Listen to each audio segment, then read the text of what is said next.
Okay, I've got a controversial topic here. People have been canceled by this, and we'll see what happens to me. The topic is art and AI.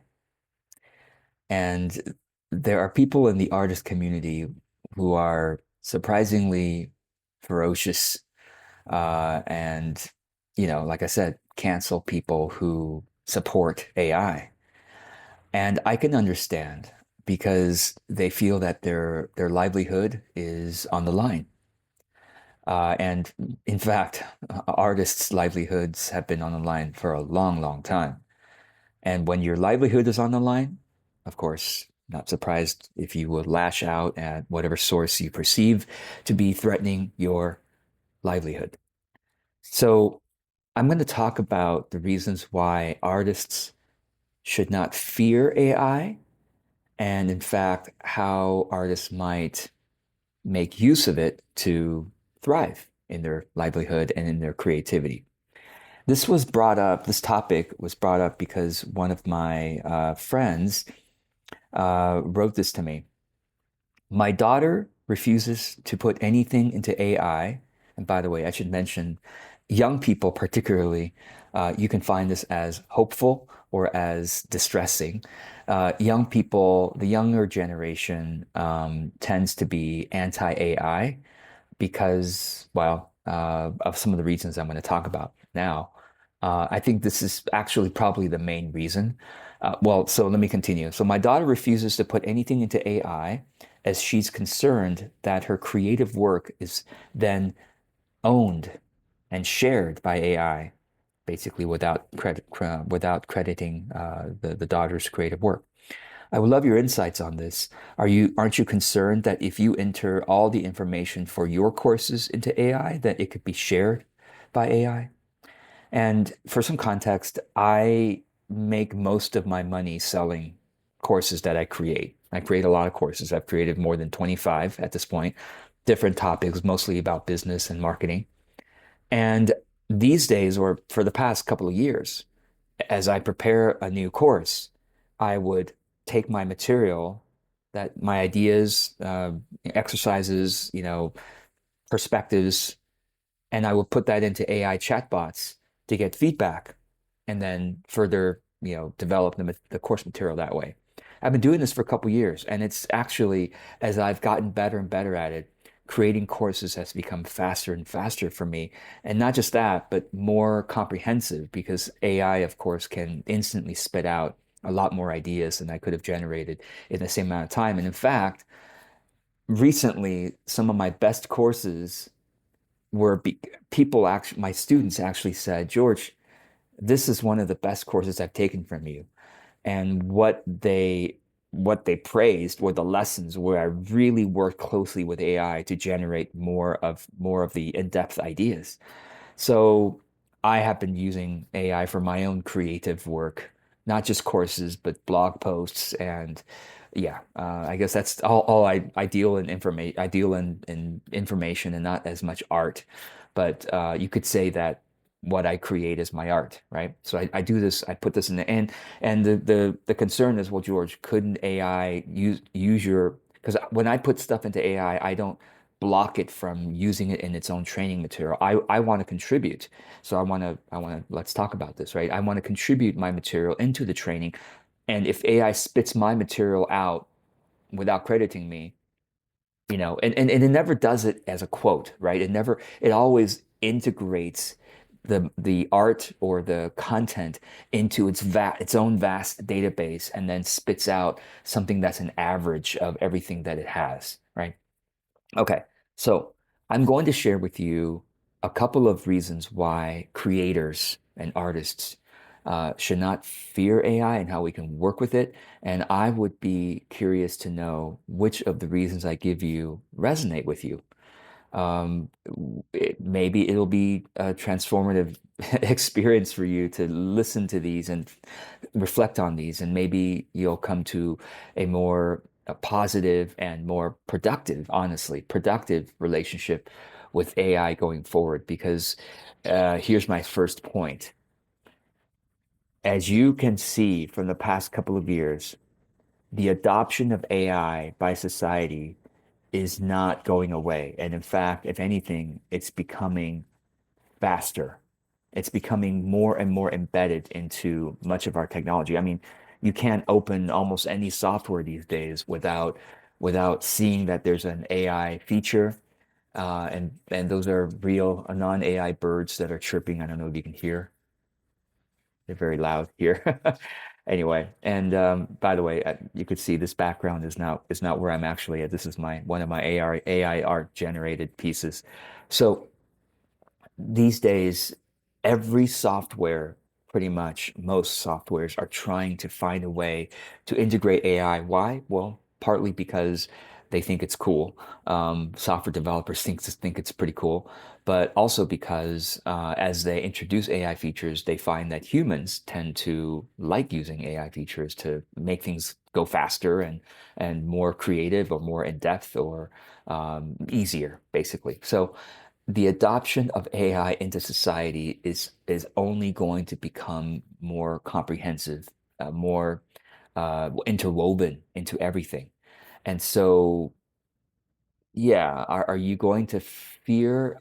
So the question is, are you going to fear an incoming wave, or are you going to notice that it's happening and see what you can do to sure, protect yourself if you want to. We'll talk about how the best protection may be to surf the wave rather than to, build a house quickly, try to build a house that doesn't get crashed by the wave. But it's the wave is coming faster than you could probably build a really, really solid house. So this is the concern. Okay, let me give you the reasons now. All right. Uh, First of all, and I of course worked on these ideas with AI myself to kind of come up with other more anyway. So here it is. The first reason, working with AI accelerates human progress. Okay, so when artists and creators make their work accessible to AI, it allows other people to build on those ideas. It fosters innovation. I'm reading my notes here.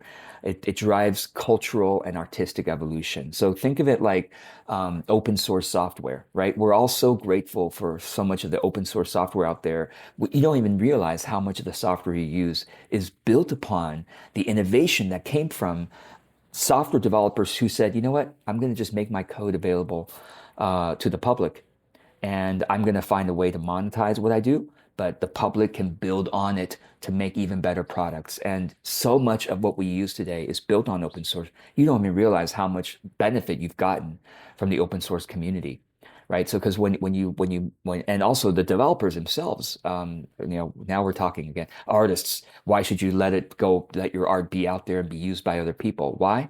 Well, kind of like the open source community, when they put their work out there, other developers, other creators identify the bugs, they improve the functionality, and then they use it to build new things.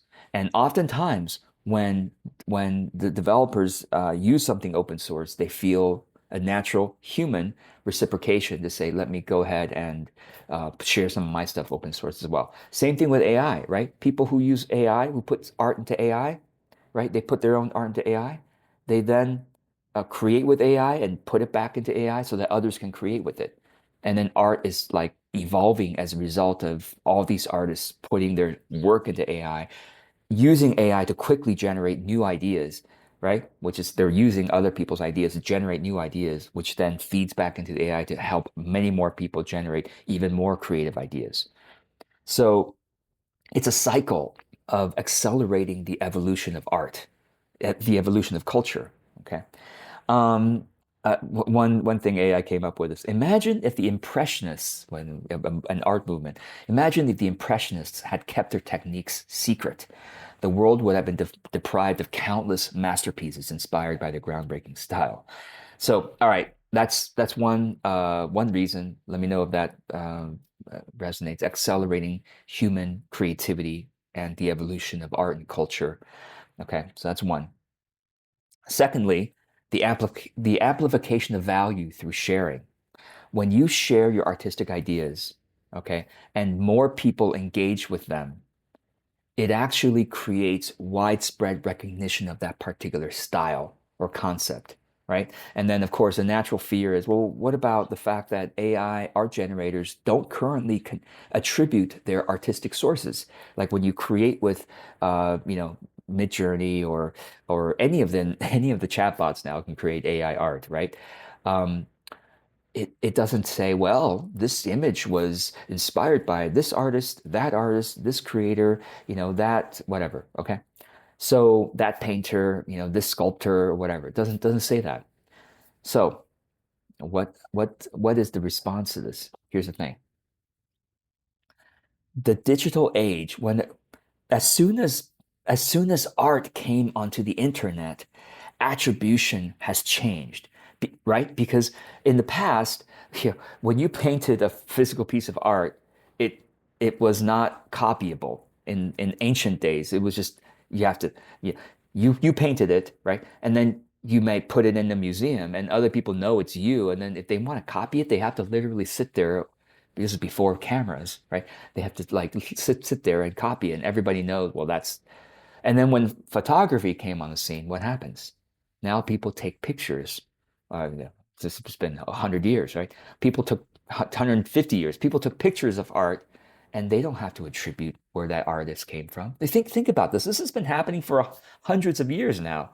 People can quickly copy whenever people are able to take an image of another artistic piece. They don't have to give credit, right? Even humans don't have to give credit. Some humans obviously are ethical and they do give credit, but some don't. Okay. So, but the thing is, if the artist has done the work of promoting their art, right, of sharing it with lots of people, there are always a percentage of those people who are ethical and will say, hey, you know, look at George Cao's art or whatever. And then that word spreads to say, oh, this style is a George Cao piece of art. You see what I mean? So the more widely you share your creations, the more you find the ethical people who are going to not just credit you, but promote your art with attribution. If you hide your art and then only occasionally show it to this person, that you might not be encountering ethical people who are going to, I mean, even your colleagues and acquaintances. I mean, it's not that they're not ethical, but they just subconsciously consume your art. Did you show them something you made? They subconsciously integrate that, and then they might use that style, use your style that they learned from you in their own creation without attributing you. It's not that they're being selfish, it's that they just don't even realize they've integrated it. So if you instead promote your art widely on social media, etc., which means that it's going to be sucked up by AI art training programs. And the more you promote your creations, the more AI is learning from it to generate to train itself, right? So, but the more you promote it, the more you come across a lots of ethical people. There's always ethical people within a population within an audience who will then credit and promote your work so that you have the best chance of saying, oh, that's the George Cao style because we saw it here first. And if you post it you know, somewhere like YouTube or Twitter, X.com, where there's a timestamp that cannot be edited after an hour, it can't be edited, then it goes public because journalists look at X and look at other social media. So then it becomes you were the first one to put it out publicly, and it will always be a timestamp to say this was the originator of this style. This was the originator of this particular creative idea. So rather than hide it, I say put it out there, become timestamped as the creator of the style or artistic piece. And therefore, in the future, when AI art generators are more savvy and able to credit and search back through history who were the originators, they'll find you. They'll find you because you did your work of putting it out, not just did your creative art, but put it out there publicly so that it can be timestamped as you. Okay, so that's the second reason, amplification of value through sharing. Third reason is adaptation over stagnation, right? As you use new technology to evolve, you expand your tool set to become even more creative. For example, if you are still drawing by hand, fine, wonderful. I mean, it's very increasingly rare skill to be able to draw by hand. But now if you draw by hand and then work with that hand-drawn piece with AI to generate, way more ideas than you could ever generate on your own, which then further fuels your own hand-drawn ideas, or you combine the two to make it even more cool. Why wouldn't you do that? Because if you say, no, I'm going to stay with my own hand-drawn, well, guess what? AI can easily do hand-drawn styles now, easily. I mean, so many other examples of creators in history who've done that, and AI sucked it all up and can quickly generate any kind of hand-drawn art that you want. And it's no longer interesting. But if you combine your hand drawn with the technological with the graphical tools you have now, well, then you can create way more interesting pieces of art. So continued growth, right? So I think it's very short-sighted, yeah, it's just very fear-driven short-sightedness to say, oh, I'm not going to use AI because, well, you know, there's a famous saying right now. Now it's famous. Everyone's saying it. AI is not going to replace you, but another human using AI in a savvy way will replace you if you don't also step up and learn how to use AI in a savvy way. So I mean, okay, so this is a real example from my own business. I no longer hire graphic designers because I'm not a graphic designer myself, not really. But I know I used to hire graphic designers to create some ideas so that I can, for example, designs of my book, so that I can say, oh, my book cover, first graphic designer, I hire a designer, several human designers to give me different versions of a book cover. And then I pick the favorite one. And then I go to an even higher level graphic designer to make it even prettier, right? That used to be my process for a book cover design. You know what I do now? I don't do that anymore. I just use AI myself to generate, because I'm not a graphic, but I can use words to say, well, I want this and I want that. And like AI can give me 100 ideas for, a few dollars, right? A month. It can give me 200 ideas for just $8 a month, 200 ideas, different ideas. And then I take my favorite of those ideas, and then I go to the higher level graphic designer, human graphic designer, to make it look prettier, because AI art is still sometimes a little weird, right? A little not quite humanly resonant. So then I use AI to save time and money, and then I bring it to a human to humanize it, you see. So so the first level graphic designers I no longer hire. I no longer hire the people who are just giving me some rough ideas, because now I can use it. So I've saved, lots of money by doing that. Lots of businesses do this now. So it's like, hello, artist, are you going to just put your head in the hole? And no, why would you harm yourself like that? Stop harming yourself like this. This is there's no need to stagnate and just give in to fear. No, no, understand that it's fear that's driving you, and that's not a good way to live or work or, grow. Let go of find that there is an alternate way to living life instead of being driven by fear, right? There's a way for bravery. You can lean into bravery, lean into creativity. That's what an artist does. Leans into bravery and creativity rather than fear and fighting what's coming, the wave, right? Okay, so that's another reason. Next reason is the practicality in a globalized digital age, right? The internet has dissolved so many geographical boundaries and legal boundaries that if you try to enforce copyright and attribution, it's and this is the idea came from AI. It's kind of like trying to catch smoke. How do you catch smoke when it's just billowing everywhere? So this is what's happening. Like again, if you're going to say no, I must get attribution from this website. Okay, fine. You stick a lawyer on this website that is displaying your image without attribution, and then this website, oh, okay, we will attribute you now, and then 10 other websites pop up that are showcasing your image. Now, what are you gonna do? Get your lawyer? Well, eventually you'll have an AI lawyer, by the way, right? Are you gonna stick your head in the sand and not use an AI lawyer? Right? Like eventually AI is gonna be AI all kinds of services. Sure, you can stick an AI lawyer on, but then the image will propagate probably faster than even an AI lawyer can catch. It's madness to think I'm gonna keep chasing and fighting everybody rather than, oh, I'm going to I'm going to open myself to the possibility of me becoming famous. And doesn't have to be a lot to become famous, but me being the first always to put my own art out there publicly so it can be distributed, but I will always have the timestamp as being the first one. And any attribution systems which are going to come, the attribution systems, the AI art systems that credit artists are coming. For sure. I mean, just because of ethics, people are saying, we want to support artists now. And so some AI art systems will start to do that. And then other AI art systems are like, yeah, that's a good idea. Humans like that. Humans like attribution. Good. And then so it's coming. But you'll always be the one to have a timestamp as being the one to publicly put it out there bravely, knowing that if you publicly put it out there, anyone can copy it.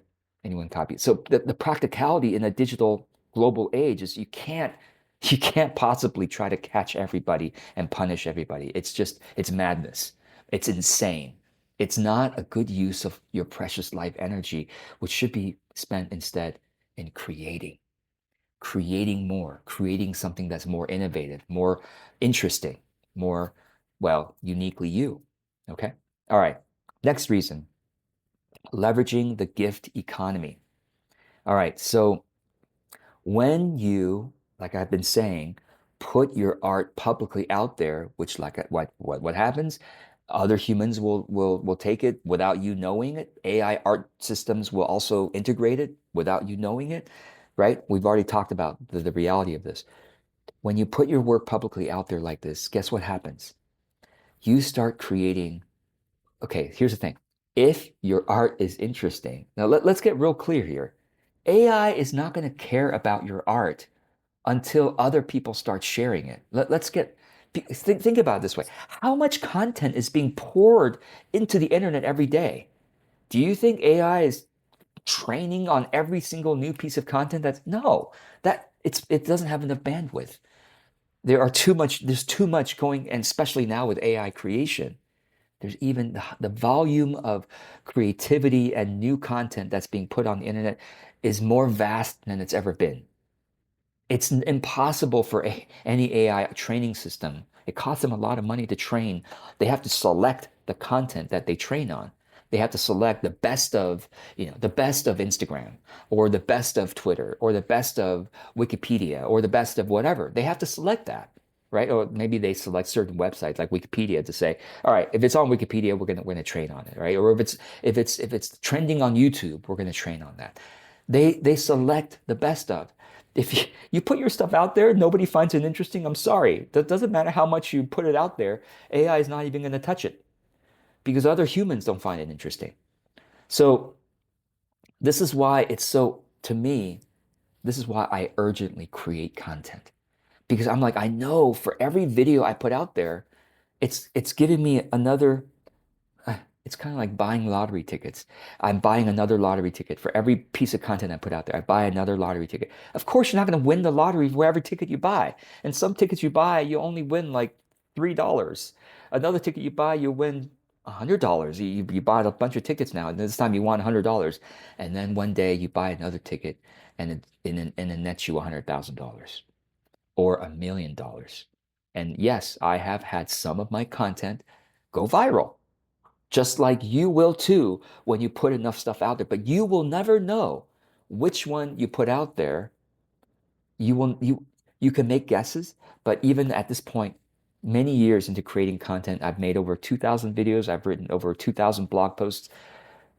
I have a sense, but it's really hard. It's really because the culture keeps changing. Human needs keep changing.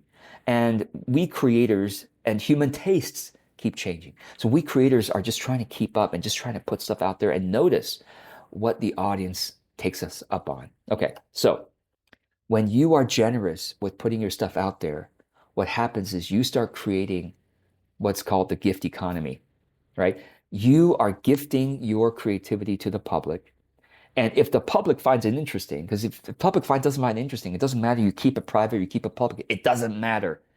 If other humans don't find it interesting, you can have never showed it and it doesn't, or you have showed it to everybody, it wouldn't have mattered because nobody found it interesting. Nobody found it resonating. So the only way to really thrive in this digital age is to put as much out there as you can publicly, hoping that somebody will pick up on what you shared and share it even more widely. And when they share it widely, two things happen. Yes, the AI art generators will pick it up and weave it into their database. But more importantly, the gift economy starts being created for you. What is the gift economy? Lots of humans are now seeing your thing being shared and they're going to be grateful. Well, first of all, the fact that they share it is an expression of their gratitude and their interest. Oh, that was an interesting piece of work. Share. I think my friends, my audience will find it interesting too. Share. Okay. And then more and more people follow you. And as more and more people follow you, guess what? People are going to be like, oh my gosh, I love your art. I love your creations. And you could, and well, they're going to share it more. You're going to get more followers. And now you have tons of opportunities. You can now sell some of your personalized art. Perhaps you can sell personalized creations for the wealthier members of your audience, right? You could get commissions from the community as a whole. You can take a poll. There's lots of so first of all, the gift economy is that you can simply just even ask for donations. The bigger the following, the more you can say, hey, folks, if you are willing to support me to continue creating, because I've been doing this for a while and I either need to get a job or I need to spend more time on my day job, or if you love what I'm doing, would you be willing to subscribe for, $8 a month, $10 a month? And that'll if several of you do that, if several dozen of you do that, well then I can spend less time at my on my job and spend more time creating for you, right? So the gift economy, remember, as your work gets out there, you will always encounter generous and ethical people, and some of those generous, ethical people will happily support you. Okay. So next, as you grow an audience, right, you can monetize your audience's attention in so many ways, right? You can collaborate with other high-profile creators, right, to create a joint piece of art that then gets both of you even more followers, right? You could probably approach galleries and put your art into galleries, especially if it's AI enhanced art that makes it more unique. You could teach master classes about how you create, okay, workshops, master classes, courses. You could sell your personalized art mentoring services. Well, again, the more followers you have, the more people will say, how did you do that? People will be happily wanting to pay you. Some people will say, can you teach me how to do this? You could have patron only subscriptions. Like you could say, all right, I create, 10 pieces a week, or two pieces a week. One of those pieces is public and one of those pieces is private just to my patrons. So if you're interested in seeing my private art, subscribe for, $8, $10 a month or whatever, right? You'll probably be asked to do speaking engagements, and some of them will be paid speaking in conferences, etc.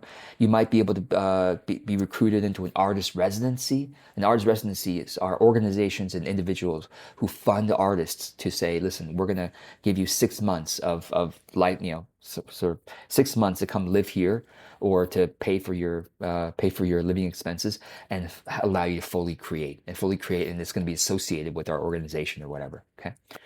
You might be asked to do consulting, because especially if you use AI to create, companies, organizations, associations, and projects will want to consult with you to see how you do it. So much is possible and the last thing I'll say is this video is getting a bit long. You can be right or you can be happy. if you're digging your heels in and says, "No, I am right. AI is not the future, and there's going to be a coalition of humans who only will consume organic art, organic, 100% organic art, human art." Okay, you may or may not be right. You can't predict the future. You can only dig your heels in and say, "I refuse. I refuse. I refuse." Or you can grow with the technologies. You can be happy because you're always going to be fighting and angry and sad and distraught. Is that how you're going to choose to live? I hope not. I hope you say, well, there's a different way of living. As an artist, there's a different way. I can choose to be happy, which means to which means to accept reality, which is increasingly going to be imbued with AI technology. Accept reality and see how I can grow as a soul, as a human being, grow in partnership and um, to grow to even higher levels with these tools as a foundation. So anyway, I hope this is interesting, and really look forward to seeing your comments below. Which of these reasons that I gave resonated with you, and do you have any other reasons? I'd love to see that too. Thanks so much for joining me on this journey, and I wish you well.